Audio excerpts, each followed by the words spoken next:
Good morning, children. In the last video, we studied different terms related to electric current. In today's video, we will study about symbols of electric components, some circuit diagram, and potential difference. So, drawing pictures of the elements while drawing a circuit is very cumbersome. Therefore, we use symbols to represent the circuit elements. In figure, you can see symbols of some common circuit elements. Look at the symbols carefully. In the symbol for the electric cell, the longer line represents the positive terminal and the thicker shorter line represents the negative terminal. For a switch, the on position and the off position are represented by the symbols as shown in diagram. For some of the activities, we may need more than one cell. So we connect two or more cells together as shown in figure. You notice that the positive terminal of one cell is connected to the negative terminal of the next cell. Such a combination of two or more cells is called a battery. Many devices such as torches, transistors, toys, TV remote controls use batteries. However, in some of these devices, the electric cells are not always placed one after the other as shown in figure. Sometimes the cells are placed side by side. Then one question arises, how are the terminals of the cells connected? If we look carefully inside the battery compartment of any device, you will find usually a thick wire or a metal stripe connecting the positive terminal of one cell to the negative terminal of the next cell. You must have seen to place the cells correctly in a battery compartment, plus and minus symbols are usually printed there. So children, hope you have understood how can we connect the cells to prepare batteries. You may make a cell holder as shown in figure. Using a wooden block, two iron stripes and rubber bands. It is necessary that the rubber bands holds the metal stripe tightly. In diagram you can see a circuit diagram consisting of battery, switch, bulb and wire.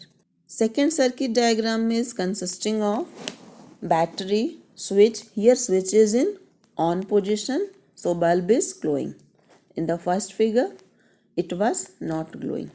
Third diagram you can see a circuit diagram with battery, switch. Here switch is in off position, bulb, resistance is also there and milliammeter. Okay. So according to question, sometimes it is mentioned that you have to draw the circuit diagram using which circuit elements. So you will have to show those circuit elements and you have to complete the circuit diagram. Next we will come to potential difference. In figure you can see two vessels are there filled with water up to different levels and they are connected through a pipe. Water flows until the water levels and hence the water pressure are the same in the two vessels.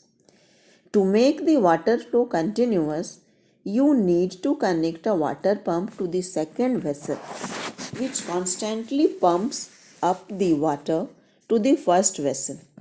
In this way, the level and hence the pressure of water in the first is always higher and the flow of water is continuous. Water flows continuously because of the pressure difference between the two vessels maintained by the pump. To make electric current flow continuously, you need a device that can constantly pump current in the same way to create a pressure difference. In electricity, this is known as potential difference. Thus, if current flows from point A to point B in a wire, we say that A is at a higher potential than B. or that there is a potential difference between A and B. The SI unit of potential difference is volt and it is denoted by capital V. Potential difference is measured by a voltmeter. A voltmeter is also a circuit, but if question is asked that what are the necessary circuit elements, then we will not include all those circuit elements given in diagram, means ammeter, milliammeter, voltmeter, galvanometer, all these things are not to be included.